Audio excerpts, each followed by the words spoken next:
You're not ready for this level of responsibility, Emma. David's words echoed in the sleek conference room as he adjusted his new VP of Marketing nameplate, the same position I'd been promised for 8 months. The irony wasn't lost on me that I was sitting in the chair where I'd spent countless hours training him on advanced analytics, client psychology, and the very strategies that had just earned him my promotion. Robert Mitchell, our CEO, barely made eye contact as he slid the organizational chart across the mahogany table, the same table where I'd presented the campaign strategies that saved our 3 biggest clients last quarter. David has shown exceptional leadership potential, Robert continued, his voice carrying that corporate tone I'd grown to despise. The board feels he's the right fit for our expansion into enterprise clients.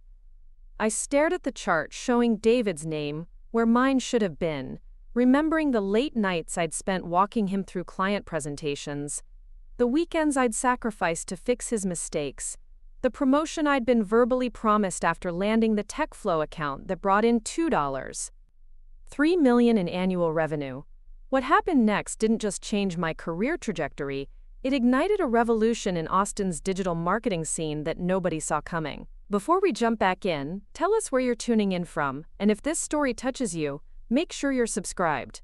Because tomorrow, I've saved something extra special for you. My name is Emma Rodriguez, and if you told me 5 years ago that I'd become the founder of Austin's fastest-growing marketing agency, I would have laughed while updating another PowerPoint presentation at 11 p.m. in Brightwave Digital's sterile offices. Back then, I was the senior marketing director who lived and breathed campaign optimization, the woman who could decode consumer behavior data like other people read novels, and apparently, the mentor who was skilled enough to train her own replacement but not qualified enough to advance herself. The morning that changed everything started like any other Wednesday in Austin's humid September heat. I arrived at Brightwave's 15th floor headquarters in the Domain at 6:45 a.m., a full hour before the rest of the marketing team, carrying my usual oat milk latte and the quarterly performance reports I'd spent the previous evening perfecting. The numbers told a story I was proud of. Our client retention rate had increased by 34% since I'd implemented my relationship-based account management system. Average campaign ROI had jumped from 280% to 420%, and we'd successfully launched 12 major product campaigns without a single client defection. Brightwave Digital Marketing had been my professional home for 8 years, ever since I'd graduated from UT Austin with my MBA, and a determination to prove that a first-generation Mexican-American woman could thrive in the predominantly white, male-dominated world of tech marketing. The company occupied the entire 15th floor of a gleaming glass tower that reflected Austin's morning skyline, with floor-to-ceiling windows that offered panoramic views of Lady Bird Lake and the rolling hills beyond. Modern workstations were arranged in collaborative clusters, while glass-walled conference rooms bore names like disruption, innovation, and synergy, corporate buzzwords that had lost their meaning through overuse. I settled into my corner office, smaller than I deserved, but positioned with enough natural light to fuel my morning productivity ritual. My walls displayed framed certifications in Google Analytics, Facebook Marketing, and HubSpot Inbound, alongside printed testimonials from satisfied clients who praised my strategic insights and cultural understanding. These credentials represented hundreds of hours of continuing education, weekend workshops, and industry conferences, where I'd absorbed emerging trends faster than most of my colleagues absorbed their morning coffee. At 7:30, my assistant Lisa Thompson appeared in my doorway with her characteristic efficiency and a knowing smile. Lisa had been my right hand for 3 years, a 26-year-old University of Texas graduate who possessed an intuitive understanding of both digital marketing mechanics and office politics. Her loyalty had been earned through consistent support for her professional development and genuine respect for her intelligence, qualities that seemed increasingly rare in Brightwave's evolving culture. "Morning, Emma," she said, settling into the chair across from my desk. "The performance reports look incredible as usual. Robert wants to see you at 9 for what he's calling a strategic discussion. Patricia will be there too, along with someone from HR." A flutter of anticipation mixed with apprehension stirred in my chest. Strategic discussions typically meant either significant new client opportunities or organizational changes, and the HR presence suggested the latter. I'd been waiting 8 months for the VP of Marketing position that Patricia Williams had verbally promised me after my success with the TechFlow campaign, a complex product launch that had required deep cultural insights to reach Austin's diverse tech community effectively. Any sense of the agenda? I asked, though Lisa's expression already suggested she knew more than she could freely share. Confidential, she replied carefully, but David Chen was called into a similar meeting yesterday afternoon. Lasted about 2 hours. David Chen, 29 years old, Stanford MBA, impeccable LinkedIn presence, and for the past 18 months, my unofficial mentee. I'd hired him as a junior marketing manager when Patricia tasked me with expanding our analytics capabilities, recognizing his technical aptitude despite his limited practical experience. Under my guidance, he'd learned client relationship management, developed presentation skills, and gradually assumed responsibility for mid-tier accounts while I handled enterprise clients and strategic planning. David was undeniably intelligent and ambitious, qualities I respected even when they occasionally manifested as impatience with collaborative processes or subtle dismissal of perspectives that didn't align with his data-driven worldview. He excelled at creating compelling visual presentations and had developed strong relationships with several younger clients who appreciated his fluency in emerging social media platforms. However, his understanding of marketing psychology remained theoretical, and his client management skills depended heavily on scripts and frameworks I'd developed through years of trial and refinement. The fact that he'd been called for a strategic discussion the day before my own suggested either parallel promotions or competitive evaluation. Given Brightwave's recent emphasis on rapid growth and market expansion, both scenarios were plausible. I spent the next hour reviewing quarterly client feedback summaries, noting the consistent themes that emerged from our account evaluations. Clients repeatedly praised our team's cultural sensitivity, strategic thinking, and ability to adapt campaigns based on real-time performance data. Several specifically mentioned my personal involvement in resolving complex challenges that had threatened their product launches or market positioning efforts. These testimonials represented the foundation of my promotion case, documented evidence that my leadership had directly contributed to Brightwave's exceptional client retention and revenue growth. At 8:45, I gathered my presentation materials and walked down the corridor toward the executive conference room, passing the open workspace where David was engaged in animated conversation with 2 junior analysts. He looked up as I passed, offering a smile that seemed unusually confident, almost anticipatory. His body language suggested someone who had recently received positive news, creating a subtle unease that I tried to dismiss as overthinking. The executive conference room, nicknamed Vision by whoever had been responsible for the corporate naming conventions, featured a polished mahogany table surrounded by ergonomic chairs that had probably cost more than most people's monthly rent. Robert Mitchell sat at the head of the table, reviewing documents with the focused intensity that had characterized his leadership of Brightwave since its founding 12 years earlier. At 55, Robert embodied the archetypal tech executive: silver hair, expensive casual attire, and an aura of confident authority that commanded respect in client meetings and industry conferences. Patricia Williams occupied the chair to Robert's right, her expression carefully neutral in the way that suggested significant news was forthcoming. As VP of Marketing, Patricia had been my direct supervisor, mentor, and advocate throughout my tenure at Brightwave. Her leadership style balanced strategic vision with practical execution, and she'd consistently supported my professional development while navigating the complex dynamics of a rapidly growing organization. However, recent months had brought subtle changes in our relationship, fewer informal conversations and increased formality that suggested shifting organizational priorities. The third person at the table was Sandra Hayes from Human Resources, a detail-oriented professional who typically appeared during significant personnel announcements or policy implementations. Her presence confirmed that this meeting would involve organizational changes rather than client strategy discussions. "Emma, thank you for joining us," Robert began as I took the seat across from Patricia. "We wanted to discuss some exciting developments in our organizational structure, changes that reflect Brightwave's continued growth and market expansion." I nodded attentively while internally preparing for what I hoped would be confirmation of my long-awaited promotion. The timing seemed appropriate. My performance metrics were exceptional. Client satisfaction remained consistently high, and I'd successfully mentored David to handle increased responsibilities that would free me for higher-level strategic work. As you know, Robert continued, our enterprise client base has grown by 200% over the past 18 months, largely due to the exceptional work you've done with accounts like TechFlow, DataBridge, and Austin Innovations. This growth has created the need for expanded leadership structure in our marketing division.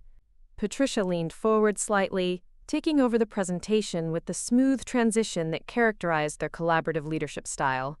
We've decided to create a new VP of Marketing position focused specifically on enterprise client strategy and market expansion. This role will oversee all accounts above the $500,000 annual threshold, and will report directly to Robert rather than through the traditional marketing hierarchy. My heart rate accelerated as she described exactly the position I'd been expecting, the logical next step in my career trajectory, given my demonstrated success with high-value accounts and strategic planning. I maintained professional composure while mentally reviewing the acceptance speech I'd been refining for months, expressing gratitude while outlining my vision for expanding Brightwave's enterprise market presence. The board has given considerable thought to this appointment, Robert resumed, evaluating candidates based on analytical capabilities, client relationship skills, and leadership potential for scaling our operations. After extensive discussion and evaluation of recent performance metrics, we've determined that David Chen represents the optimal choice for this position.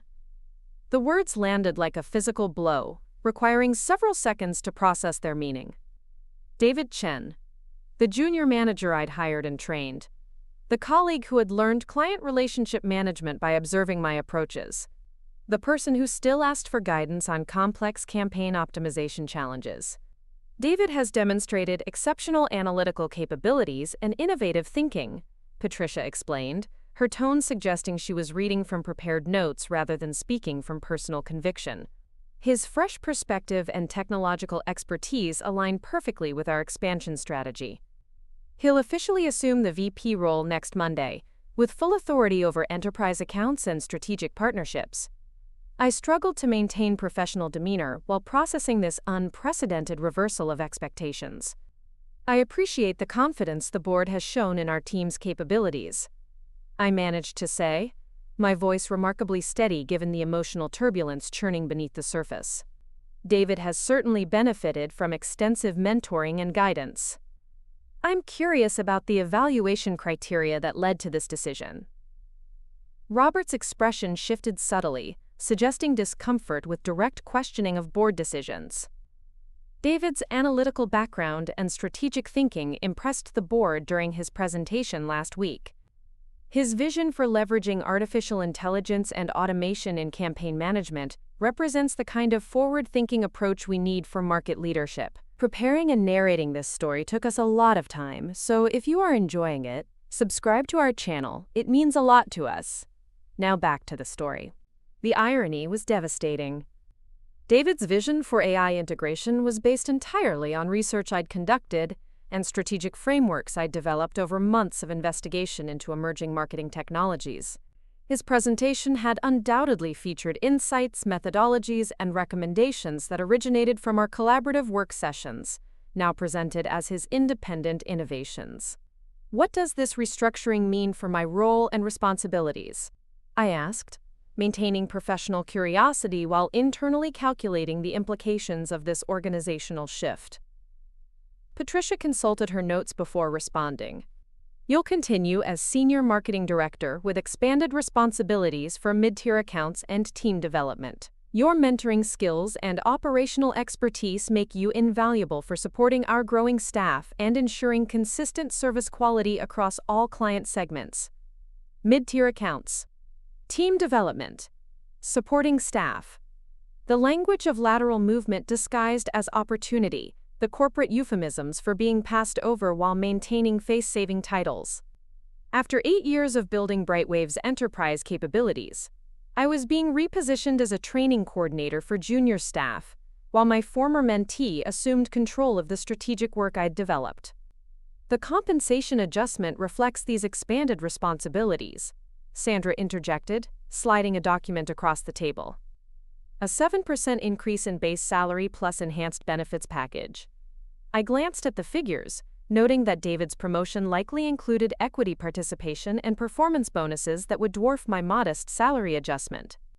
The compensation structure reflected the organizational hierarchy they were creating. David as strategic leader, Emma as operational support.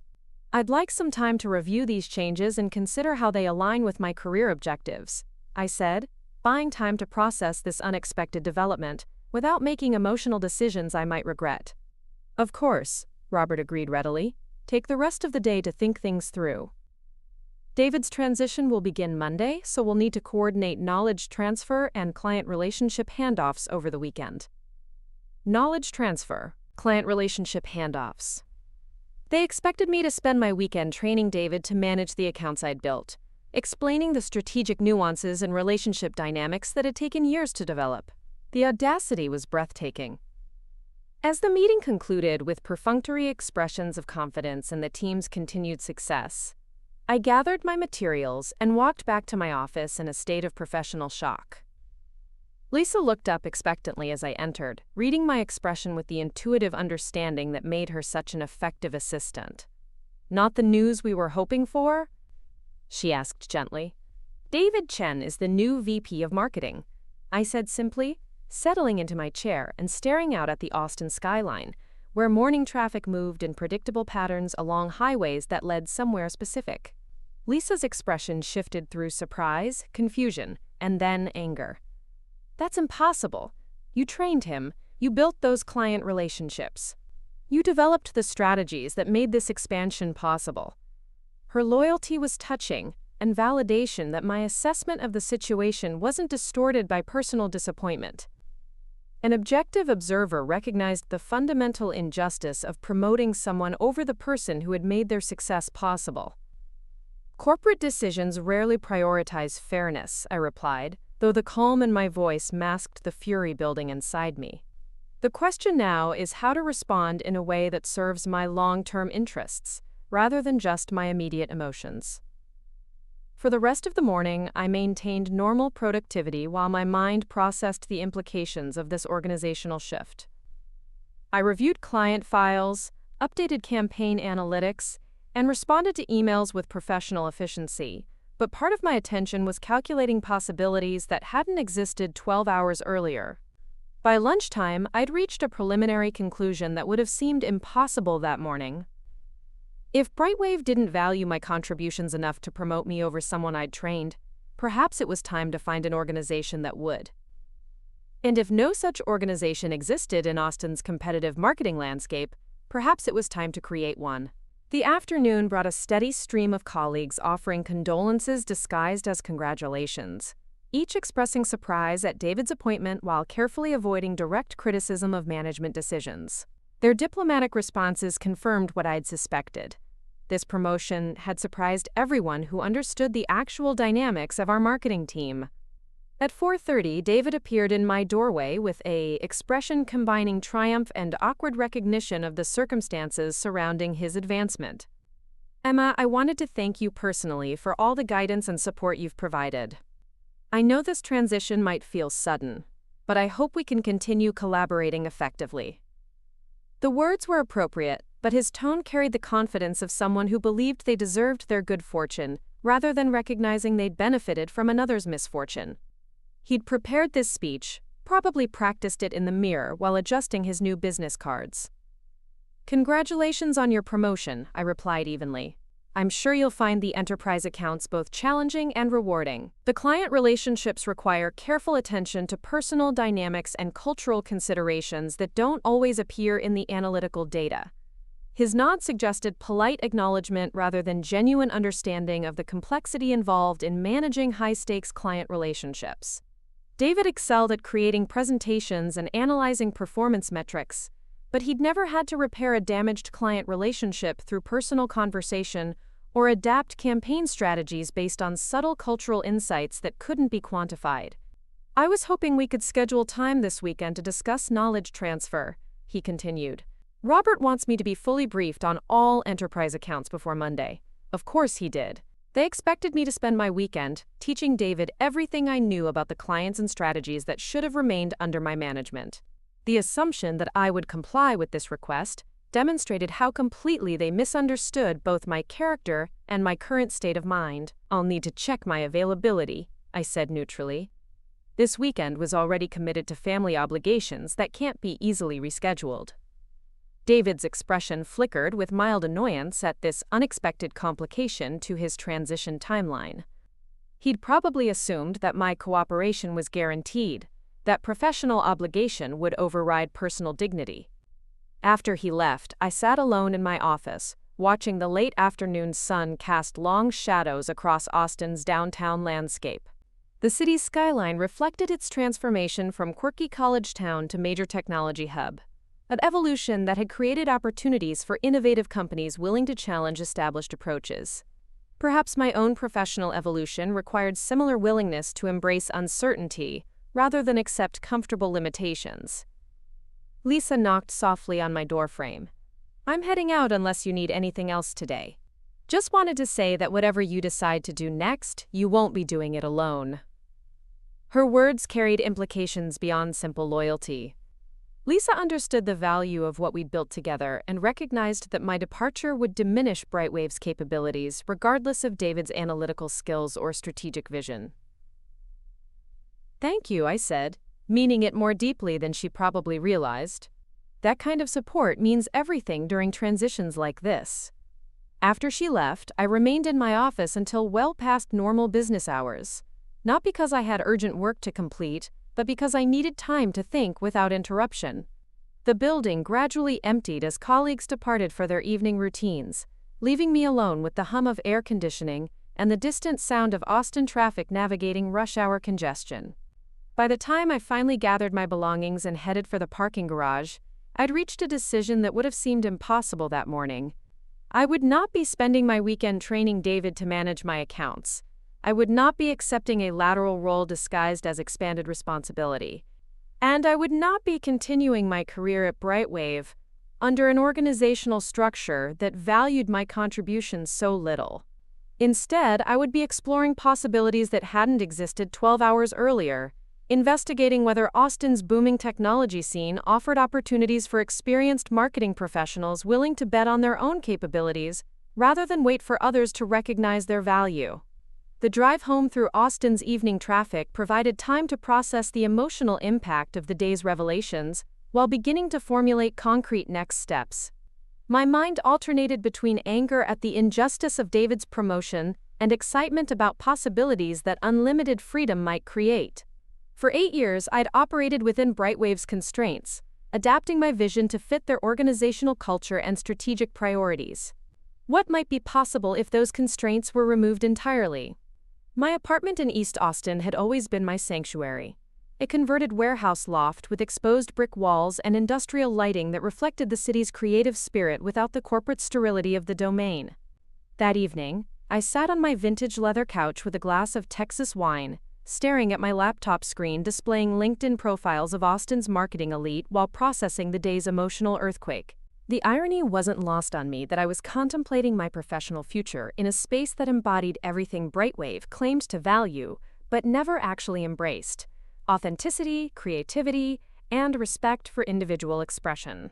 The more I reflected on David's promotion, the more patterns emerged that I'd previously dismissed as isolated incidents. 3 months earlier, when I'd presented my comprehensive AI integration strategy to the board, Robert had seemed genuinely impressed by the research depth and implementation timeline. 2 weeks later, David had submitted a remarkably similar proposal that incorporated many of my specific recommendations, presenting it as his independent analysis of emerging marketing technologies. At the time, I'd attributed the overlap to coincidental research rather than deliberate appropriation, giving him the benefit of doubt that now seemed embarrassingly naive. Similarly, the client relationship management framework that had become Brightwave's standard approach had originated from methodologies I'd developed through years of trial and refinement with challenging accounts. David had learned these techniques through our collaborative work sessions, gradually incorporating them into his own client interactions until they became associated with his natural abilities rather than acquired skills. The transformation had been so gradual that even I hadn't recognized the systematic appropriation of my intellectual property until this afternoon's revelation forced me to examine our professional relationship with clearer perspective. My phone buzzed with a text from Jennifer Park, head of client relations and one of my closest friends at Brightwave. Heard about David's promotion. This is completely insane. Want to grab drinks tomorrow and decompress? Jennifer had joined Brightwave 2 years after me, building the client relations department from a single-person operation into a sophisticated customer success organization. Her perspective on office politics was invaluable because she observed interpersonal dynamics across all departments without being directly involved in marketing team hierarchies. I responded immediately. Absolutely. I need perspective from someone who understands the big picture. Jennifer's invitation represented more than emotional support. She possessed institutional knowledge about Brightwave's evolution that could help me understand whether David's promotion reflected isolated poor judgment or systematic organizational dysfunction. Friday morning arrived with typical Austin humidity and the familiar routine of arriving at Brightwave before most of my colleagues. However, today's early arrival had strategic purpose beyond productivity habits. I needed uninterrupted time to review my employment contract, document my intellectual property contributions, and prepare for what would likely be difficult conversations about knowledge transfer expectations. My contract, signed 8 years earlier and amended twice during subsequent promotions, contained standard non-compete clauses that prohibited working for direct competitors within Travis County for 18 months after departure. However, the language was sufficiently vague regarding direct competitors that it would likely prove unenforceable against a startup with differentiated service offerings. More importantly, the intellectual property provisions protected proprietary client information while acknowledging that general industry knowledge and professional methodologies remained the employee's intellectual assets. Lisa arrived at her usual time with coffee and an expression that suggested she'd spent the previous evening processing yesterday's announcements. "I've been thinking about your situation," she said without preamble, settling into the chair across from my desk with unusual intensity. "David's promotion isn't just unfair to you. It's strategically stupid for Brightwave. He doesn't understand client psychology the way you do, and his analytical approach misses the relationship nuances that keep enterprise accounts satisfied." Her assessment aligned with my own concerns about Brightwave's future under David's leadership. Enterprise clients demanded both technical excellence and personal attention, requiring account managers who could adapt strategies based on evolving business priorities while maintaining trust through transparent communication. David's strength lay in data interpretation and presentation design, valuable skills that complemented rather than replaced the relationship management capabilities that sustained long-term client partnerships. "The TechFlow account alone represents a perfect example," Lisa continued, referencing the $2.3 million client that had become the foundation of my promotion case. "Remember how their CEO initially rejected our campaign concepts because they seemed too generic for their cultural diversity initiatives? You spent 3 weeks developing culturally specific messaging that resonated with their target demographics, then personally managed the implementation process when their internal team struggled with execution details.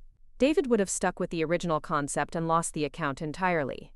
She was absolutely right. The TechFlow campaign had required deep understanding of Austin's Hispanic tech community, insights I'd developed through personal cultural background, and years of community engagement that couldn't be replicated through market research or demographic analysis. David's approach would have relied on generalized diversity messaging that failed to address specific cultural values and communication preferences that ultimately made the campaign successful. At 9:15, Patricia Williams appeared in my doorway with the expression of someone approaching an uncomfortable but necessary conversation.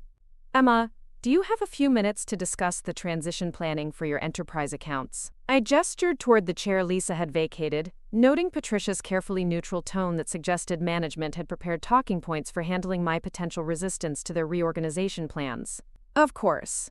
I've been reviewing the account files and considering the most effective approach for ensuring continuity during leadership changes." Patricia settled into the chair with visible relief that I wasn't immediately challenging their timeline or expressing overt hostility about the situation. "I appreciate your professionalism during what I know must be a disappointing development. The board's decision wasn't a reflection of your capabilities or contributions, which have been consistently exceptional. The diplomatic language revealed more than she intended. Patricia's careful phrasing suggested she disagreed with the board's decision, but couldn't express that disagreement directly, without undermining her own position. Her emphasis on my contributions being, quote, consistently exceptional was coded acknowledgement that David's promotion had been based on factors other than merit or performance. I understand organizational decisions involve multiple considerations beyond individual qualifications, I replied, maintaining professional courtesy while avoiding any commitment to their preferred transition timeline. However, I do have concerns about knowledge transfer expectations, particularly given the complexity of enterprise-client relationships that have been developed over multiple years. Patricia's expression shifted slightly, recognizing that I might not automatically comply with their weekend transition schedule. What specific concerns do you have about the process? Enterprise clients choose Brightwave based on relationship trust, as much as service capabilities, I explained, outlining realities that should have been obvious to anyone involved in strategic planning. These relationships require personal familiarity with client decision-makers, understanding of their internal politics, and knowledge of their strategic priorities that extends beyond what can be documented in account files. Transferring that contextual knowledge effectively requires careful planning and gradual transition rather than abbreviated handoff sessions. This was absolutely true, but it also represented a strategic response that bought me time while avoiding direct refusal to cooperate. Enterprise account management depended heavily on intangible relationship factors that couldn't be quickly transferred from one person to another, regardless of David's analytical capabilities or presentation skills. How long do you think effective transition would require? Patricia asked, clearly hoping for a timeline that would allow David to assume full responsibility by Monday morning. For accounts of this complexity and value, responsible transition typically requires 4 to 6 weeks of collaborative management, I replied, drawing on industry best practices that any experienced marketing professional would recognize as reasonable. Attempting to accelerate that timeline risks client satisfaction issues that could jeopardize account retention. Patricia's silence suggested she was calculating the implications of my assessment against Robert's expectations for immediate transition. The board wanted David installed as VP with full authority by Monday, but they couldn't afford client defections that might result from rushed account transfers. Her expression reflected the classic management dilemma of balancing competing priorities without admitting that their original timeline was unrealistic. Let me discuss this with Robert and get back to you about modified transition planning, she finally said, rising from the chair with the air of someone who would be having difficult conversations for the rest of the morning. After Patricia left, I spent an hour documenting my specific contributions to each enterprise account, creating detailed records that would protect my intellectual property while demonstrating the depth of knowledge required for effective client management. These documents would serve dual purposes, providing evidence of my value if legal disputes emerged, while also highlighting the challenges David would face in assuming responsibility for relationships he didn't fully understand. The TechFlow file alone contained 47 pages of strategic analysis, cultural insights, and relationship mapping that I'd developed over 18 months of account management. The data bridge documentation included psychological profiles of their executive team, detailed analysis of their decision-making processes, and customized communication strategies that had resolved 3 separate crisis situations. Austin Innovations required understanding of local startup ecosystem dynamics, funding, cycle timing, and personal relationships between their leadership team and other technology executives throughout the city. David's analytical skills would help him understand the quantitative aspects of these accounts, budget allocations, performance metrics, and campaign effectiveness measures. However, the qualitative elements that actually sustained client relationships would require months or years to develop, assuming he possessed the emotional intelligence and cultural awareness necessary for enterprise account management. At noon, I met Jennifer at Café Blue, a locally owned restaurant in the SoCo district that provided sufficient privacy for candid conversation about workplace dynamics. Jennifer arrived early and had already secured a corner table away from other diners, her expression combining sympathy with barely contained outrage about yesterday's announcements. "This is the most ridiculous promotion decision I've ever witnessed," she said before I'd even ordered my drink. "David Chen as VP of Marketing? The man who still asks for help writing client proposals and needed 3 attempts to successfully present campaign results to Austin Innovations? Jennifer's perspective was particularly valuable because her client relations role required her to observe how different account managers interacted with their clients, providing objective assessment of relative effectiveness that wasn't influenced by internal marketing team politics. Her observations about David's limitations weren't based on personal preference, but on documented client feedback and measurable outcomes. "What's the word around the office?" I asked, curious about broader organizational response to the promotion announcement. "Confusion mostly," Jennifer replied, lowering her voice despite our relative privacy. "People who work directly with enterprise accounts can't understand the logic. Sandra Hayes from HR has been fielding questions all morning from people who assumed you'd been promoted until they saw David's new business cards. Marcus Johnson looks like someone told him his budget projections were completely wrong." Marcus Johnson, our CFO, would indeed be concerned about David's appointment since enterprise account retention directly impacted Brightwave's revenue projections. Marcus understood that client relationships represented the company's most valuable assets, worth far more than physical infrastructure or technological capabilities. Losing even one major enterprise account could force significant budget revisions and strategic adjustments that would affect every department. "Has anyone expressed support for David's promotion?" I asked, genuinely curious whether different perspectives might reveal advantages I was too personally invested to recognize. Jennifer considered the question carefully before responding. "Robert seems confident about the decision, obviously. Patricia is maintaining professional support while looking like someone trying to convince herself of something she doesn't believe. The junior marketing staff think it's great because David relates to their technology preferences and casual communication style. This assessment aligned with my own observations. David's appeal to younger employees made sense. He shared their social media fluency, understood their cultural references, and communicated with informal directness that contrasted with more traditional business protocols. However, enterprise clients typically preferred polished professionalism and demonstrated expertise over casual relatability when making decisions involving hundreds of thousands of dollars in marketing investments." "What are your thoughts about next steps?" Jennifer asked, her tone suggesting she'd been considering possibilities beyond expressing sympathy for my situation.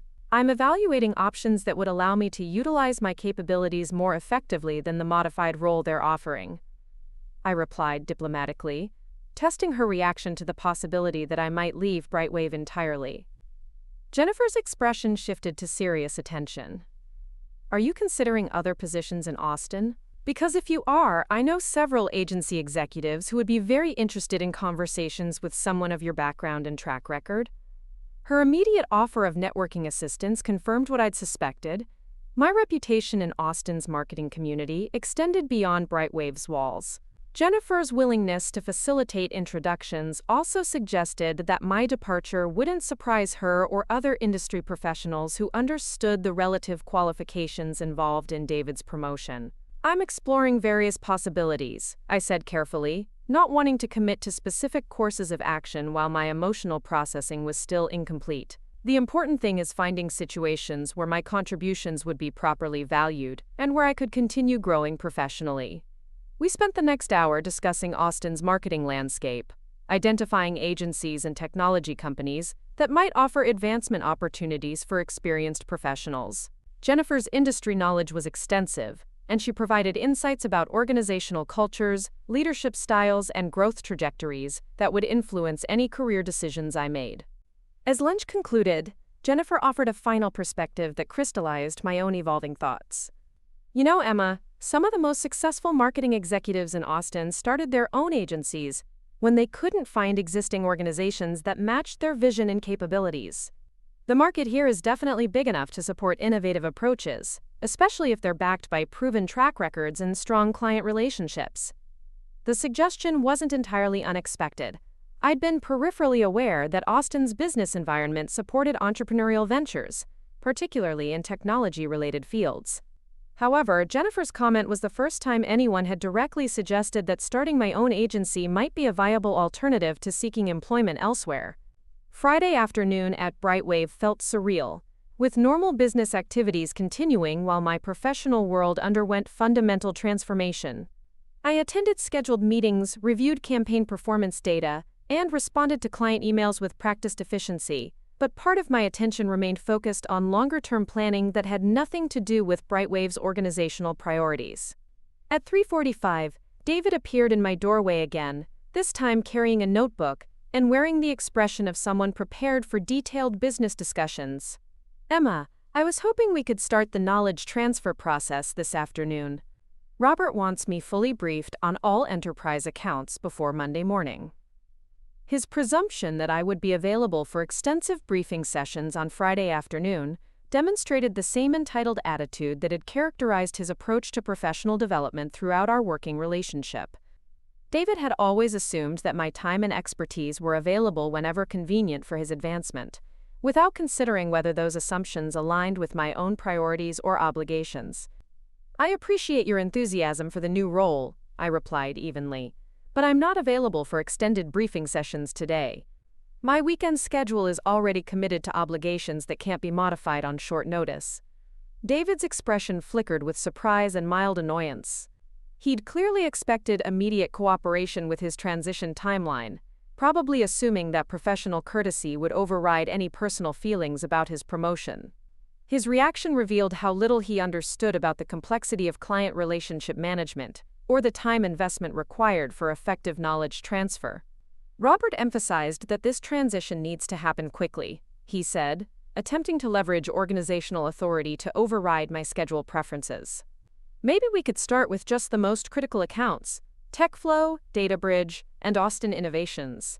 The three accounts he'd named represented 63% of my annual revenue responsibility and contained the most complex relationship dynamics of my entire portfolio. Attempting to brief him adequately on just these three clients would require hours of detailed explanation about their strategic priorities, internal politics, decision-making processes, and communication preferences. The casual way he suggested addressing these accounts as an afternoon conversation revealed fundamental misunderstanding of enterprise client management. "Those accounts require comprehensive briefing that can't be accomplished effectively in partial sessions," I explained, maintaining professional tone while establishing reasonable boundaries. "Rushing through complex client relationships would create more confusion than clarity, potentially jeopardizing account retention during the transition period." David's frustration was becoming visible despite his attempts to maintain collegial demeanor. He'd probably promised Robert that he'd be fully prepared for Monday morning responsibilities, and my reasonable requests for adequate transition time were complicating commitments he'd made without consulting me about feasibility.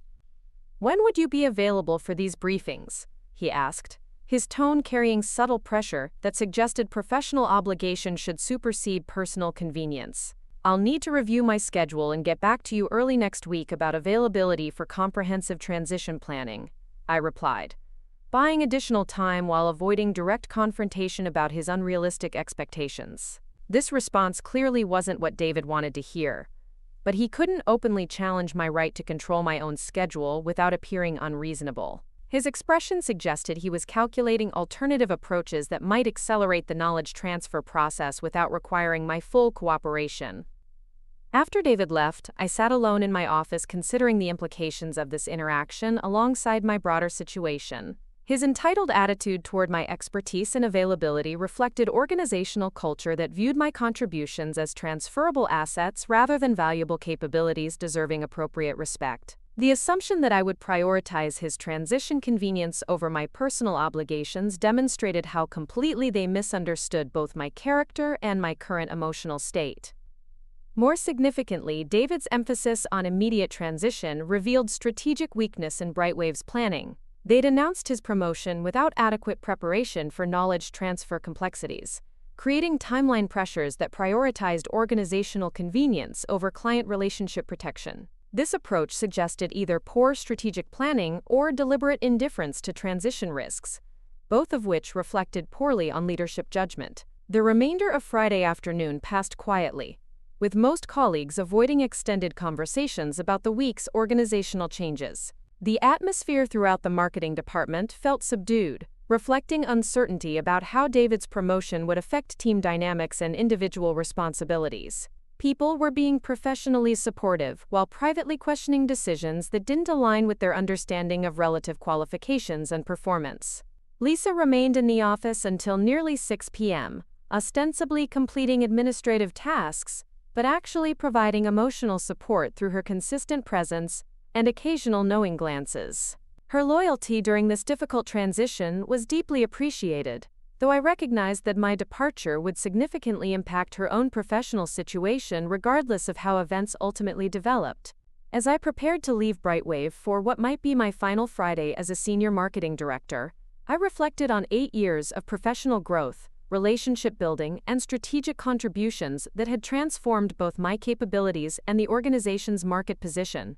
The disappointment of David's promotion remained painful, but it had also clarified priorities and possibilities that might have remained dormant if my career had continued following predictable patterns. The weekend ahead would provide necessary time for emotional processing and strategic planning, opportunities to explore alternatives that hadn't seemed relevant just 48 hours earlier. Whether those alternatives involved seeking positions with other agencies, pursuing consulting opportunities, or potentially starting my own enterprise, remained to be determined through careful analysis of market conditions, financial requirements, and personal risk tolerance. However, one conclusion had become absolutely clear during Friday's interactions with David and Patricia. I would not be spending my weekend training someone else to manage the accounts and relationships I'd built through years of dedicated effort. If Brightwave wanted to promote David over me, they could also accept responsibility for the knowledge transfer challenges that decision created, rather than expecting me to solve problems resulting from their poor judgment. The drive home through Austin's Friday evening traffic felt different than usual, carrying possibilities for change that transformed familiar surroundings into symbols of potential rather than routine.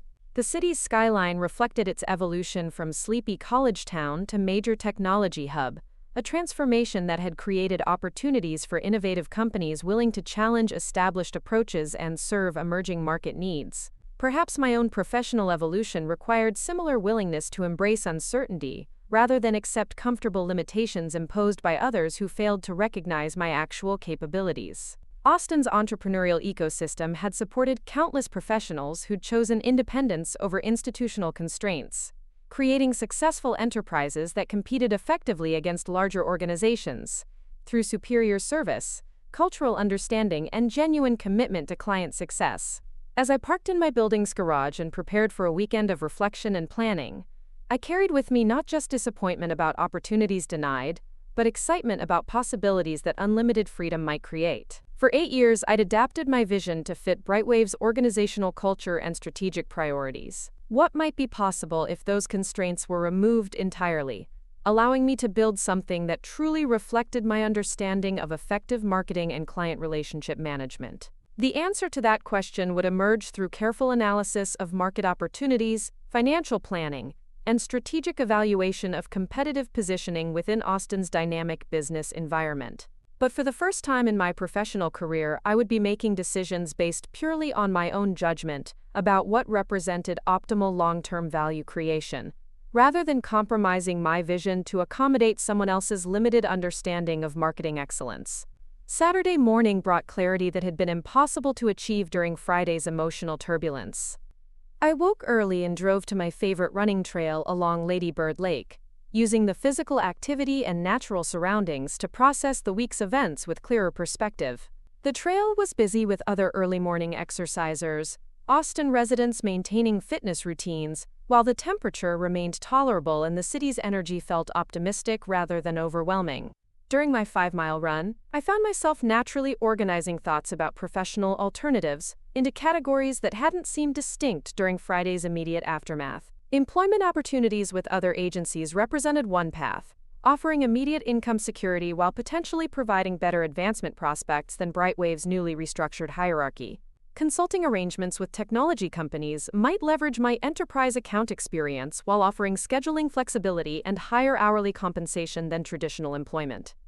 However, the possibility that had captured most of my attention since Jennifer's lunch comment involved creating an independent marketing agency that could compete directly with Brightwave and similar organizations through superior service quality and cultural understanding. This option carried substantial risks, financial uncertainty, competitive challenges, and personal responsibility for all aspects of business operations. But it also offered unlimited potential for implementing my vision of client-centered marketing without organizational constraints. By the time I completed my run and returned home for breakfast, I'd reached a preliminary decision that would have seemed impossible just 48 hours earlier. Rather than spending the weekend reviewing employment websites or updating my resume for traditional job applications, I would investigate the practical requirements for starting an independent marketing agency in Austin's competitive business environment. The research process began with basic legal and financial considerations. Texas state requirements for professional services businesses were relatively straightforward, requiring appropriate business registration, professional liability insurance, and compliance with local tax obligations. Austin City regulations for home-based businesses allowed most professional services without special permits, though growth beyond certain revenue thresholds would require commercial office space and additional regulatory compliance. More complex questions involved competitive positioning, service differentiation, and client acquisition strategies that would allow a new agency to compete effectively against established organizations with substantial resource advantages. However, my analysis of Austin's marketing landscape revealed several potential opportunities for innovative approaches that larger agencies couldn't easily replicate due to their organizational constraints and standardized service models. The local technology sector's rapid growth had created demand for specialized marketing services that understood startup culture, cultural diversity, and rapid scaling challenges. Many established agencies struggled to adapt traditional approaches for clients who required authentic cultural engagement, rather than generic demographic targeting.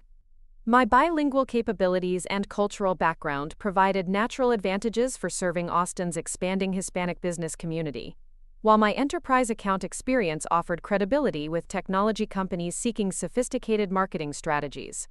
Most significantly, my 8 years at Brightwave had provided comprehensive understanding of industry operations, pricing models, service delivery processes, and competitive weaknesses that would inform strategic planning for any independent venture. I understood which services generated highest profit margins, which client segments offered greatest growth potential, and which operational approaches created sustainable competitive advantages versus temporary marketing gimmicks. By Saturday afternoon, I'd developed preliminary business concepts that addressed specific market gaps while leveraging my professional strengths.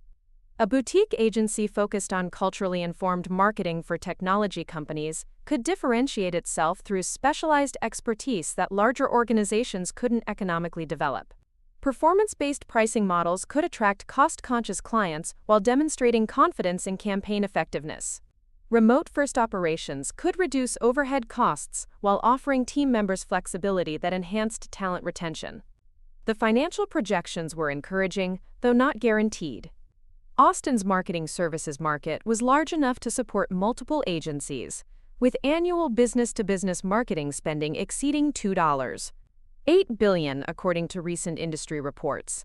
Capturing even a small percentage of that market through superior service quality could generate substantial revenue for a focused organization with appropriate client relationships and operational efficiency. However, successful agency launch would require addressing several critical challenges that extended beyond market analysis and financial planning.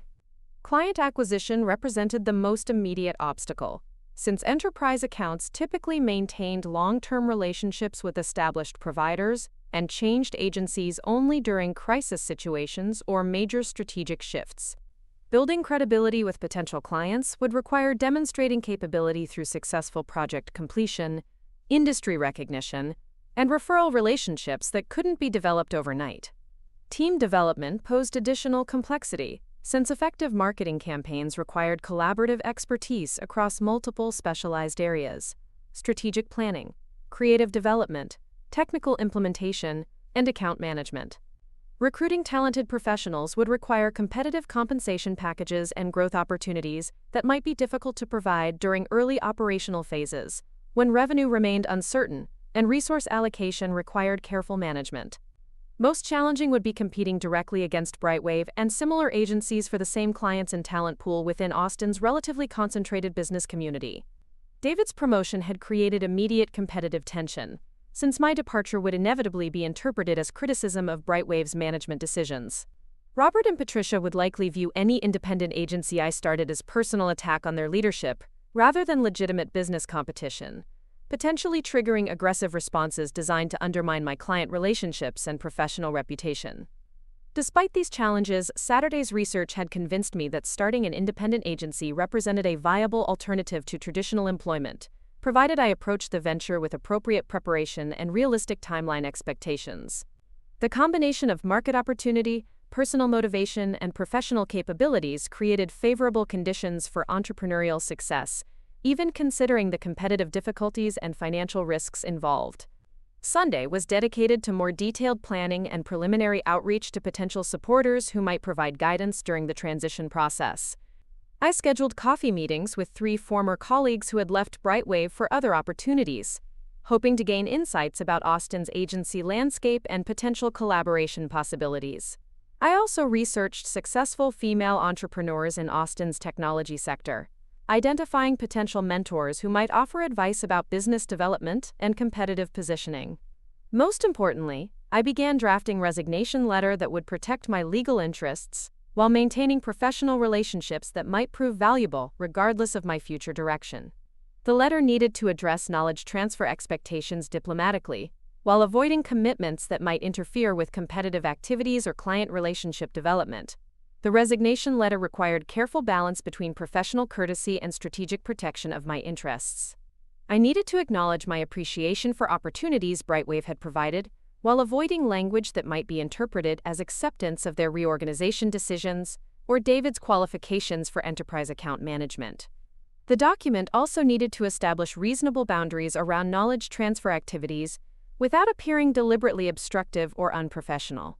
After several drafts and revisions, I developed language that expressed gratitude for professional development opportunities while explaining that the restructured role didn't align with my career objectives and advancement timeline. The letter proposed collaborative transition planning that would protect client relationships while respecting my personal schedule constraints and professional obligations. Most importantly, it avoided any statements that might limit my ability to compete effectively or maintain relationships with former clients and colleagues. Sunday evening brought final reflection on the decision that would transform Monday morning from routine arrival at Brightwave into formal conclusion of 8 years of professional development and relationship building. The choice to resign carried substantial risks and uncertain outcomes, but it also represented authentic alignment between my values and my career direction for the first time since joining the organization. The disappointment of David's promotion would remain painful for some time, representing not just personal setback, but validation of systemic biases that limited advancement opportunities for women in leadership positions. However, that disappointment had also created necessary catalyst for pursuing alternatives that might ultimately prove more rewarding than the traditional career progression I'd been seeking within Brightwave's hierarchical structure. As I prepared for sleep on Sunday night, I felt a combination of nervousness and excitement about Monday's conversations and their implications for my professional future. Whatever challenges lay ahead, I would be facing them with clear understanding of my capabilities, honest assessment of market opportunities, and genuine commitment to building something meaningful, rather than merely advancing within someone else's limited vision of my potential. The alarm on Monday morning felt different, carrying significance beyond another workday beginning. Today would mark either the end of my career at Brightwave or the beginning of negotiations that might salvage my position through modified organizational arrangements. However, after weekend reflection and planning, I was confident that resignation represented the optimal response to circumstances that reflected poorly on Brightwave's judgment, rather than my qualifications or performance. I dressed carefully in my favorite charcoal suit, choosing professional attire that projected confidence and competence regardless of how the day's conversations developed. The resignation letter was printed on high-quality paper and placed in a sealed envelope that I would deliver personally to Robert during our morning meeting about transition planning. Lisa had confirmed Friday that Robert expected detailed discussion about knowledge transfer scheduling, providing perfect opportunity for delivering unexpected news about my departure. The drive to Brightwave felt ceremonial, potentially my final commute to offices, where I'd spent nearly a third of my professional career. The familiar route through Austin's morning traffic carried different emotional resonance when viewed as conclusion rather than routine, forcing recognition of how significantly my life patterns would change once this decision was implemented. However, underneath the nervousness about immediate conversations and their short-term implications, I felt growing confidence about long-term trajectory and possibilities that resignation would create. 8 years of professional development had prepared me well for independent practice, while Austin's business environment offered favorable conditions for entrepreneurial ventures backed by appropriate expertise and market understanding. The transformation from senior marketing director to agency founder would require courage, careful planning, and willingness to accept uncertainty in exchange for unlimited potential. But for the first time in my career, I would be building something that truly reflected my vision of effective marketing, rather than adapting that vision to accommodate organizational limitations imposed by people who understood my capabilities less clearly than I understood my own potential for creating exceptional value. The elevator ride to the 15th floor felt interminable, each passing second amplifying my awareness that this morning would fundamentally alter the trajectory of my professional life. My reflection in the polished steel doors showed someone who appeared calm and composed, belying the mixture of anticipation and resolve churning beneath the surface. The resignation letter in my briefcase felt weightier than its physical mass, carrying implications that extended far beyond a simple employment termination. Brightwave's reception area buzzed with its usual Monday morning energy. Colleagues discussing weekend activities while checking emails on their phones, the aroma of fresh coffee mingling with the subtle scent of cleaning supplies, and the soft hum of air conditioning that would intensify as Austin's heat built throughout the day. However, my perspective on these familiar sights and sounds had shifted dramatically since Friday's announcement. Instead of feeling like home, the office now felt like a stage set for a performance I was no longer willing to continue. Lisa was already at her desk when I arrived, her expression combining professional readiness with obvious concern about the week ahead. She'd spent the weekend processing Friday's developments, and her loyalty during this transition period had become even more evident through subtle gestures. Arriving early to handle administrative tasks that might otherwise complicate my morning, organizing files with unusual precision, and maintaining cheerful demeanor despite obvious disappointment about organizational changes she couldn't openly criticize. "Good morning," she said, rising from her chair with energy that seemed slightly forced. "Robert's assistant confirmed your 9:30 meeting about transition planning. Patricia will be joining you, along with David for the second half of the discussion. They've allocated 2 hours for comprehensive coverage of all enterprise accounts." The meeting structure revealed their assumptions about how the morning would unfold. They expected detailed briefing sessions that would transfer my institutional knowledge to David efficiently, enabling him to assume full account responsibility without significant learning curve or client relationship disruption. The 2-hour allocation suggested they'd calculated time requirements based on superficial account summaries, rather than comprehensive relationship analysis that would actually protect client satisfaction during leadership transition. "Thank you for coordinating those details," I replied, settling into my office chair for what would likely be my final morning routine in this space. "I'll need a few minutes to review my notes before the meeting begins." Lisa's expression suggested she sensed something significant about my demeanor, though she couldn't identify specific changes that distinguished this Monday from previous challenging periods we'd navigated together. Her intuitive understanding of office dynamics had probably detected subtle signals that important developments were imminent, even without explicit information about my weekend planning and decision-making process. I spent the next 45 minutes reviewing enterprise account files one final time, not to prepare briefing materials for David, but to document my specific contributions and intellectual property in formats that would protect my professional interests, regardless of how contract negotiations or competitive activities developed. These files contained years of strategic insights, relationship mapping, and customized approaches that represented valuable business intelligence, extending far beyond simple client contact information. The tech flow documentation alone contained proprietary methodologies for Hispanic market engagement that I'd developed through cultural research and community connections unavailable to mainstream marketing agencies. My analysis of their internal decision-making processes included psychological profiles of key executives based on extended personal interaction and careful observation of communication preferences, information that couldn't be replicated through database research or standardized demographic analysis. Similarly, the data bridge relationship required understanding Austin's venture capital ecosystem and startup funding cycles that influenced their strategic priorities and budget allocation decisions. I'd cultivated personal relationships with their leadership team through industry events, community involvement, and shared cultural experiences that created trust extending beyond professional service delivery. David's analytical capabilities would help him understand their campaign performance metrics, but he lacked the contextual knowledge and personal connections that sustained long-term account loyalty. Austin Innovations presented even more complex relationship management challenges, since their executive team included personalities with competing priorities, communication styles, and decision-making approaches that required careful navigation during strategic planning processes. I'd spent months learning their internal politics and developing customized communication strategies that avoided triggering interpersonal conflicts while advancing their marketing objectives. This institutional knowledge represented years of investment that couldn't be transferred through documentation or brief verbal explanations. At 9:25, I gathered the resignation letter along with a summary document outlining my recommended transition timeline for responsible account management, then walked down the corridor toward the executive conference room where Robert, Patricia, and eventually David would expect comprehensive briefing materials that would enable immediate leadership transition. However, the conversation they were anticipating would take a dramatically different direction than their planned agenda suggested. Robert was already reviewing documents when I entered the conference room, his expression reflecting the confident efficiency that characterized his leadership style during routine business discussions. Patricia sat to his right with notebooks and file folders arranged with typical organizational precision, prepared for detailed account analysis that would require extensive note-taking and follow-up action planning.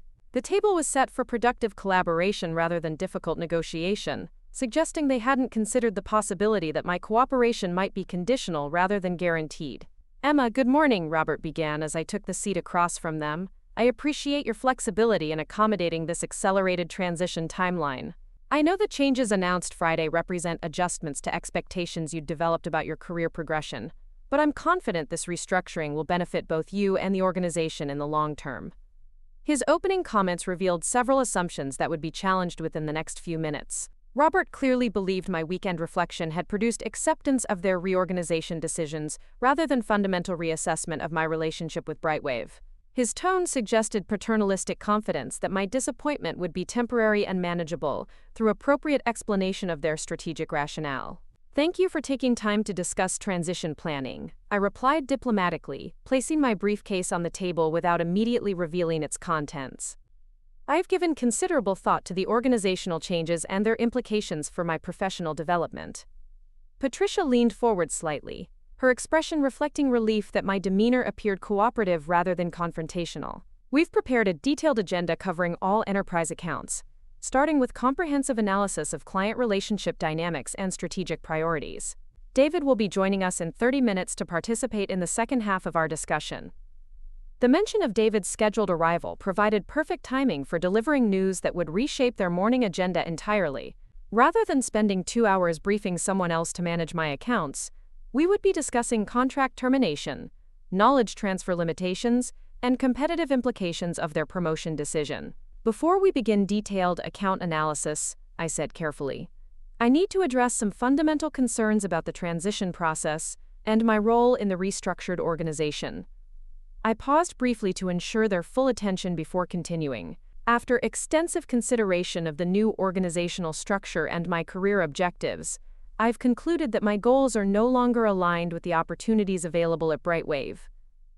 Robert's expression shifted from confident expectation to confused attention as he processed the implications of my carefully chosen language. Patricia's pen stopped moving across her notepad as she recognized that this conversation was veering away from their planned agenda toward territory they hadn't anticipated or prepared to navigate. "I don't understand," Robert said slowly. "Are you expressing concerns about your modified responsibilities, or are you indicating something more significant about your future with the company?" Rather than responding with additional verbal explanation, I removed the sealed envelope containing my resignation letter and placed it on the table between us. The formal presentation left no ambiguity about my intentions while maintaining professional courtesy that would protect my reputation regardless of how they chose to respond to this unexpected development. "I'm formally resigning from my position at Brightwave, effective 2 weeks from today," I said clearly, watching their expressions register shock, confusion, and then growing comprehension of the implications for their transition planning. My decision reflects careful evaluation of professional priorities that can't be accommodated within the current organizational structure. The silence that followed stretched for nearly 30 seconds, as Robert and Patricia absorbed information that fundamentally altered their understanding of Monday morning's agenda. They'd prepared for routine knowledge transfer discussions that would enable David's smooth assumption of enterprise account responsibility. Instead, they were facing employee resignation that threatened client relationships, revenue projections, and organizational stability in ways they hadn't considered when planning Friday's promotion announcement. Patricia was the first to respond, her voice reflecting genuine concern rather than administrative frustration. "Emma, this is completely unexpected. Your resignation creates significant complications for client relationship management and strategic planning that we need to address carefully. Can you help us understand what specific factors led to this decision?" Her question demonstrated diplomatic skill in avoiding direct criticism of their promotion choices, while seeking information that might enable damage control or negotiated alternatives to immediate departure. However, my weekend planning had prepared me for exactly this type of response, allowing me to provide honest explanation without compromising my negotiating position or professional interests. "The promotion of someone I trained to a position I was promised represents fundamental misalignment between my contributions and organizational recognition," I replied directly, avoiding diplomatic language that might soften the impact of their decision-making failure. Additionally, the expectation that I would spend significant time training my replacement to manage accounts I built demonstrates a misunderstanding of both professional courtesy and competitive dynamics. Robert's expression hardened as he recognized the implicit criticism of his leadership judgment embedded in my explanation. "This seems like an emotional reaction to a business decision that wasn't intended as personal criticism of your capabilities. Perhaps we should discuss modifications to the transition timeline that would address your concerns about knowledge transfer expectations." His response revealed the same paternalistic dismissal that had characterized Friday's announcement, an assumption that my objections reflected emotional overreaction rather than rational assessment of professional treatment.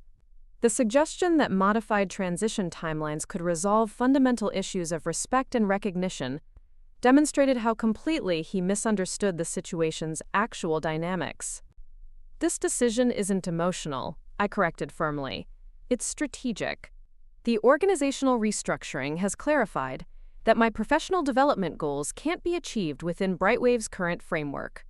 Rather than accept limitations that don't align with my capabilities, I'm pursuing opportunities that will provide appropriate challenges and recognition." Patricia attempted to redirect the conversation toward practical problem-solving, rather than continuing the increasingly tense exchange about motivation and decision-making processes. "Regardless of the factors that led to this decision, we need to discuss transition planning that protects client relationships while respecting your timeline preferences. What would you recommend for ensuring account continuity during your departure period?" This question provided the opening I'd been hoping for, an opportunity to establish reasonable boundaries around knowledge transfer activities while maintaining professional courtesy and legal compliance. My weekend research had clarified both my obligations and my rights regarding proprietary information, client relationships, and competitive activities. "I'm committed to professional transition that protects client interests," I assured them, "but that commitment has limitations based on practical realities and competitive considerations. Enterprise account relationships require personal trust and cultural understanding that can't be transferred quickly through briefing sessions or documented procedures." Robert's impatience was becoming visible despite his attempts to maintain executive composure. "We understand that relationship transfer requires time and careful planning. However, we need your cooperation in ensuring David has the information necessary to maintain client satisfaction during the transition period." His emphasis on my cooperation revealed the fundamental weakness in their position. They'd promoted David without ensuring adequate transition planning, creating dependency on my voluntary assistance for protecting the very relationships they'd decided I wasn't qualified to lead. The irony was almost too obvious to require explicit acknowledgement. David's success in managing these accounts will depend primarily on his ability to develop personal relationships and cultural understanding that can't be transferred from one person to another, I explained patiently. I'm willing to provide general context about client preferences and strategic priorities, but comprehensive relationship knowledge requires years of development that won't be accelerated through intensive briefing sessions. This statement established clear boundaries around my transition obligations while highlighting the challenges David would face, regardless of the support I provided. Enterprise clients expected account managers who understood their business priorities, communication preferences, and strategic objectives through extended personal interaction rather than inherited documentation. Patricia recognized the practical implications of my position and attempted to negotiate specific commitments that would minimize disruption to client relationships. Could we arrange structured handoff meetings with key clients where you would personally introduce David and provide context about ongoing campaigns and strategic priorities? The suggestion was reasonable from their perspective but problematic from mine, since it would require me to provide personal endorsement of David's capabilities while potentially compromising my ability to maintain client relationships for future competitive purposes. Participating in formal handoff meetings would create implicit endorsement of the transition while limiting my freedom to pursue alternative client relationships. Client introduction meetings would need to be structured carefully to protect both Brightwave's interests and my professional reputation, I replied diplomatically. I'm willing to consider appropriate arrangements that facilitate transition without creating conflicts with my future professional activities. Robert's expression suggested he was beginning to understand that my resignation created strategic problems extending far beyond inconvenient timing or administrative complications. Losing the person who had built and maintained their most valuable client relationships would require extensive damage control efforts that might not prevent account defections or revenue losses. What future professional activities are you referring to? He asked directly, his tone carrying suspicion about my post-resignation plans. This question required careful response that avoided revealing specific competitive intentions while protecting my legal rights to pursue entrepreneurial opportunities within Austin's marketing landscape. My weekend legal research had confirmed that Brightwave's non-compete provisions were likely unenforceable against innovative service offerings that differentiated from their standardized approaches. I'm exploring various opportunities that would allow me to utilize my capabilities more effectively than the modified role offered here. I replied honestly without providing specific details about agency development or client acquisition strategies. Any future activities will comply with appropriate legal obligations while pursuing legitimate professional advancement. The carefully chosen language signaled competitive intent without providing information that might enable preemptive countermeasures or legal challenges. Robert's expression confirmed that he understood the implications. I was planning to compete against Brightwave in Austin's marketing market, potentially taking client relationships and industry knowledge that had been developed during my employment.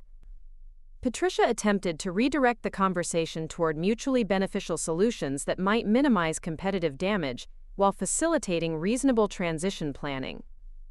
Perhaps we could discuss consulting arrangements that would allow you to maintain involvement with specific accounts during David's learning curve, providing continuity for clients while giving you flexibility to pursue other opportunities. Her suggestion represented creative problem-solving that acknowledged legitimate interests on both sides of the resignation discussion. Consulting arrangements could provide income security while I developed independent business capabilities, while giving Brightwave additional time to stabilize client relationships under new account management. However, consulting arrangements would also create potential conflicts with my entrepreneurial planning, and might restrict my ability to develop competitive service offerings that differentiated from Brightwave's standardized approaches. The decision required careful evaluation of financial benefits versus strategic limitations that extended beyond immediate transition planning. Consulting arrangements might be workable depending on the specific terms and conditions, I acknowledged, but they would need to be structured to avoid conflicts with my other professional development activities. I'm not interested in part-time involvement that would limit my ability to pursue primary career objectives. Robert's frustration was becoming more evident as he recognized that straightforward solutions to the resignation crisis weren't emerging from our discussion. Every potential arrangement involved compromises that either increased Brightwave's competitive vulnerability or limited my professional freedom in ways that might undermine my long-term planning. At exactly 10 o'clock, David knocked on the conference room door and entered with the confident stride of someone expecting routine business discussions rather than crisis management sessions. His expression shifted from anticipatory enthusiasm to confused concern as he registered the tension in the room and noticed the resignation letter on the table. "Good morning," he said uncertainly, taking the seat next to Patricia while glancing between our faces for clues about the meeting's unexpected atmosphere. Robert took control of the situation with executive decisiveness that masked his own uncertainty about how to proceed. "David, there's been a development that affects our transition planning. Emma has submitted her resignation from Brightwave, effective in 2 weeks." David's reaction progressed through several distinct phases. Initial disbelief, followed by recognition of the implications for his new responsibilities, then growing concern about his ability to manage enterprise accounts without the support system he'd been expecting. His confident demeanor evaporated as he realized that his promotion came with immediate accountability for maintaining relationships he didn't fully understand. "I don't understand," he said slowly, looking directly at me with an expression combining confusion and reproach. "This seems like a rather extreme reaction to organizational changes that create opportunities for both of us to grow professionally." His characterization of my resignation as extreme reaction revealed the same dismissive attitude that had influenced his approach to professional development throughout our working relationship. David had consistently assumed that his advancement represented mutual benefit, rather than recognizing the competitive dynamics that made his promotion possible at my expense. "My decision reflects careful evaluation of career opportunities that align with my professional objectives," I replied evenly, avoiding emotional language that might be interpreted as confirmation of his extreme reaction assessment. "The restructured organization doesn't provide the advancement pathway I need for continued professional development." David's expression suggested he was calculating the practical implications of managing enterprise accounts without comprehensive knowledge transfer or ongoing mentoring support. His analytical mind was probably recognizing that client relationship management required capabilities beyond data interpretation and presentation skills, capabilities that couldn't be quickly acquired through intensive training sessions. Patricia attempted to refocus the discussion on constructive problem-solving, rather than allowing continued debate about motivation and decision-making processes.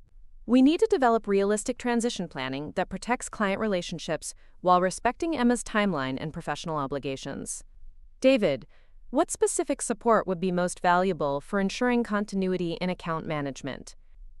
Her question forced David to acknowledge publicly that he wasn't fully prepared for the responsibilities he'd been promoted to assume, a recognition that created additional leverage for my negotiating position while highlighting the weakness of Brightwave's succession planning. "I would need comprehensive briefing on all account relationships, strategic priorities, and ongoing campaign management," David replied hesitantly, his confidence diminished by recognition of knowledge gaps that hadn't seemed significant when account management remained theoretical rather than immediate responsibility. His admission of extensive briefing requirements created perfect opportunity for establishing realistic boundaries around transition support, while emphasizing the complexity of relationship management that couldn't be transferred through documentation or abbreviated training sessions. Comprehensive briefing for enterprise accounts would require several weeks of detailed analysis and relationship context that extends far beyond campaign mechanics, I explained matter-of-factly. "These relationships involve personal trust, cultural understanding, and strategic insight that develops through extended client interaction rather than inherited institutional knowledge." Robert's impatience reached its breaking point as he recognized that simple solutions weren't emerging from continued discussion. "We need concrete commitments about transition support rather than continued analysis of relationship complexity. What specific assistance are you willing to provide during your remaining time at Brightwave?" His demand for concrete commitments reflected executive frustration with negotiations that weren't proceeding according to his preferred timeline. But it also provided opportunity for establishing clear boundaries that would protect my competitive interests while maintaining professional relationships. "I'm willing to provide general strategic context about account priorities and campaign objectives," I replied carefully.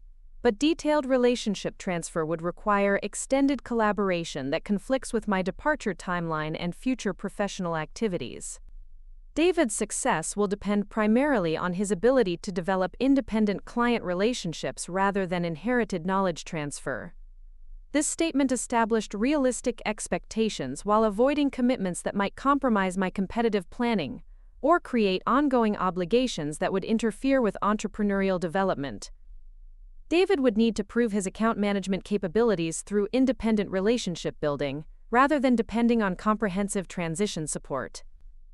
Patricia recognized that further negotiation was unlikely to produce significantly different outcomes and attempted to establish practical arrangements for minimal transition support that would protect immediate client interests without creating extended obligations.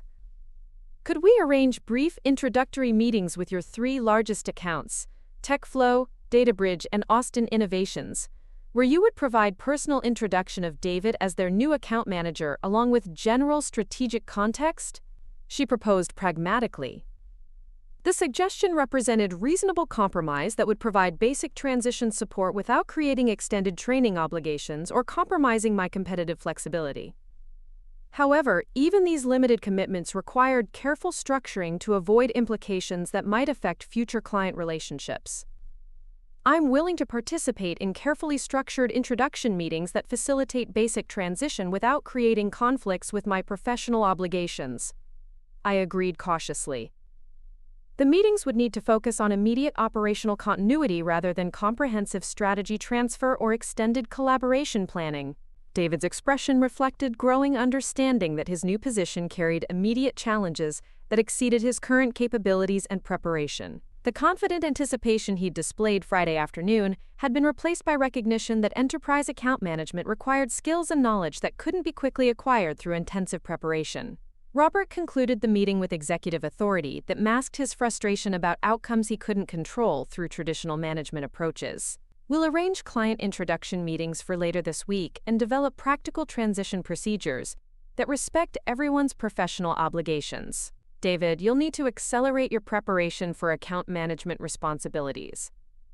As the meeting concluded and everyone gathered their materials, I felt relief that difficult conversations had been completed with professional courtesy maintained on all sides despite underlying tensions and competing interests. My resignation had been formally presented and acknowledged, transition boundaries had been established, and David's advancement had been placed in realistic context regarding preparation requirements and accountability expectations. The walk back to my office felt different than previous corridor navigation, carrying significance of conclusions rather than routine transitions between business activities. Lisa looked up expectantly as I entered, her expression suggesting she'd sensed important developments during my extended absence from normal morning routine. "How did the transition planning discussion go?" she asked carefully, her tone indicating awareness that something significant had occurred without specific knowledge about resignation decisions or their implications. "I submitted my resignation this morning," I said directly, preferring honest communication over diplomatic deflection that would only postpone inevitable disclosure. "I'll be leaving Brightwave in 2 weeks to pursue opportunities that provide better alignment with my professional objectives." Lisa's reaction combined genuine shock with immediate understanding of the decision's logical foundation. Her intimate knowledge of recent organizational changes and their implications had probably prepared her to recognize resignation as rational response to promotion circumstances that demonstrated poor judgment and limited recognition of actual qualifications. "This is probably the right decision," she said after several moments of processing, "but it's going to create significant problems for client relationship management and organizational stability. David doesn't understand these accounts the way you do, and Robert's leadership style doesn't adapt well to unexpected complications." Her assessment aligned with my own analysis of Brightwave's likely response to competitive pressure and operational challenges that would emerge from inadequate succession planning. The organization's hierarchical culture and standardized approaches would limit their adaptability when client relationships required personalized attention and strategic flexibility. "My departure will create opportunities for everyone to demonstrate their actual capabilities rather than assumed qualifications," I observed diplomatically. "The next few months will reveal whether recent organizational changes reflect sound strategic planning or poor judgment about relationship management and competitive dynamics." The remainder of Monday passed quietly as news of my resignation spread through informal communication networks that always operated more efficiently than official organizational announcements. Colleagues offered expressions of surprise and support, while carefully avoiding direct criticism of management decisions that had precipitated the departure of someone widely recognized as exceptionally qualified for enterprise account leadership. Jennifer Park appeared in my office late Monday afternoon, with the expression of someone who had spent hours processing unexpected information about organizational changes that would affect multiple departments and strategic planning initiatives. "I heard about your resignation," she said, settling into the chair across from my desk with obvious concern. "This is going to create massive disruption for client relationship management and strategic coordination across multiple departments. Are you absolutely certain this is the right decision?" Her question reflected genuine friendship and professional respect, rather than attempts to influence my decision-making through emotional manipulation or organizational loyalty appeals. Jennifer understood the circumstances that had led to resignation, while recognizing the challenges that my departure would create for colleagues who depended on collaborative relationships and institutional knowledge. "I'm confident this decision represents the best available response to circumstances that demonstrate poor organizational judgment," I replied honestly. Staying at Brightwave under the current structure would require accepting limitations that don't align with my capabilities or professional development objectives. Jennifer nodded thoughtfully, her expression reflecting recognition that my assessment was probably accurate despite her personal disappointment about losing a valued colleague and collaborator. "What are your plans for next steps?" "Austin's marketing landscape offers several agencies that would benefit from your experience and client relationship capabilities." Her immediate offer of networking assistance confirmed what I'd suspected throughout our friendship. Jennifer's respect for my professional capabilities extended beyond simple personal loyalty to genuine recognition of market value that transcended Brightwave's organizational boundaries. "I'm exploring various possibilities that would allow more effective utilization of my experience and capabilities," I replied diplomatically, avoiding specific details about entrepreneurial planning that remained in developmental stages. "The important thing is finding situations where contributions are properly valued and where continued professional growth is supported rather than artificially limited." Our conversation continued for another 30 minutes, covering practical aspects of transition planning, industry networking opportunities, and strategic considerations that would influence career decisions during the coming weeks. Jennifer's insights about Austin's business community and marketing industry dynamics provided valuable context for evaluating alternatives that might not be immediately obvious through conventional job search approaches.